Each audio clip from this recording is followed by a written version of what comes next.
वैसे तो आजकल की दुनिया में हम लोग व्हाट्सएप फॉरवर्ड्स को बहुत ज़्यादा गंभीरता से नहीं लेते हैं, लेकिन ये वाला जब व्हाट्सएप फॉरवर्ड मेरे पास आया तो इसने मेरी सोच पर एक गहरा असर डाला है और मैं चाहता हूं कि इसको आप ध्यान से सुने।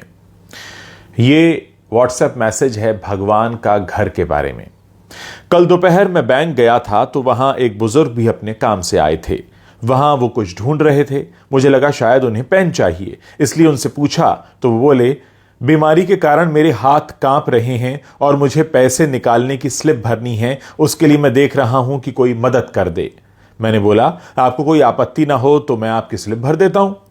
उन्होंने मुझे स्लिप भरने की अनुमति दे दी। मैंने उनसे पूछकर स्लिप भी भर दी। रकम निकालकर उन्होंने मुझसे पैसे गिनने को कहा तो मैंने पैसे भी गिन दिए। हम दोनों एक साथ ही बैंक से बाहर आए तो बोले, सॉरी, तुम्हें थोड़ा कष्ट तो होगा परंतु मुझे रिक्शा करवा दो, इस भरी दोपहरी में रिक्शा मिलना बड़ा कष्टकारी होता है।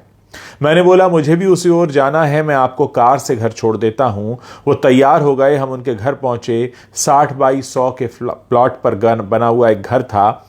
घर तो क्या कहें, बंगला आप कह सकते हैं इसे। घर में उनकी वृद्ध पत्नी थी। वो थोड़ा सा डर गई कि इनको कहीं कुछ हो तो नहीं गया जिससे उन्हें कोई छोड़ने एक अपरिचित व्यक्ति घर आया है।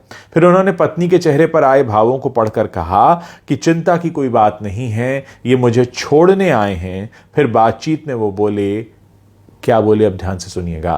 फिर वो बातचीत में बोले, इस भगवान के घर में हम दोनों पति पत्नी ही रहते हैं, हमारे बच्चे तो विदेश में रहते हैं। मैंने जब उन्हें भगवान के घर के बारे में पूछा तो उन्होंने बताया कि हमारे परिवार में भगवान का घर कहने की पुरानी परंपरा है। इसके पीछे की भावना यह है कि यह घर भगवान का है और हम तो उस घर में रहते हैं, जबकि लोग कहते हैं कि घर हमारा है और भगवान हमारे घर में रहते हैं।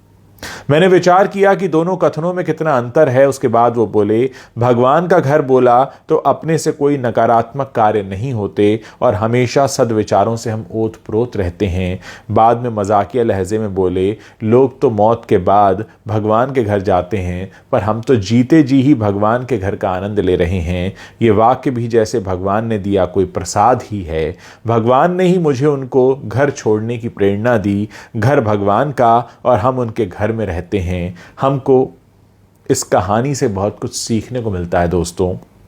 अगर हम इस पर अमल करना शुरू करेंगे तो हमारी आने वाली पीढ़ियों के विचार भी वैसे ही हो जाएंगे। अच्छे कार्य का प्रारंभ जब भी करो वो एक नई सुबह होती है। ज़रा सोचिए, अगर आप अपने घर को अभी से भगवान का घर कहने लगेंगे तो उसके अंदर से जितनी नेगेटिविटी है, जितनी नकारात्मकता है, वो खुद ही बाहर हो जाएगी और फिर हमें कुछ अपने अंदर ये सोचने की ज़रूरत नहीं है कि हम किस तरह से बिहेव करें अपने घर में। जब आपको पता होगा कि आप भगवान के घर में रह रहे हैं, भगवान का घर यानी मंदिर, और मंदिर में कैसे जाते हैं, सर झुका होता है, मन में कोई क्लेश नहीं होता, मन में कोई गलत भावना नहीं होती। और ऐसे ही अगर आप अपने घर में रहना शुरू कर दें तो यकीन मानिए कि पूरा जो संसार है वो स्वर्ग बन सकता है। इस मैसेज को आप फॉरवर्ड भी कर सकते हैं, बहुत से लोगों तक पहुंचा सकते हैं, ताकि बहुत से लोग आज से, अभी से, इसी वक्त से अपने घर को भगवान का घर मानने लगें और भगवान के घर में जितनी श्रद्धा से जाया जाता है, जितनी श्रद्धा से रहा जाता है, वैसे ही रहने लगें।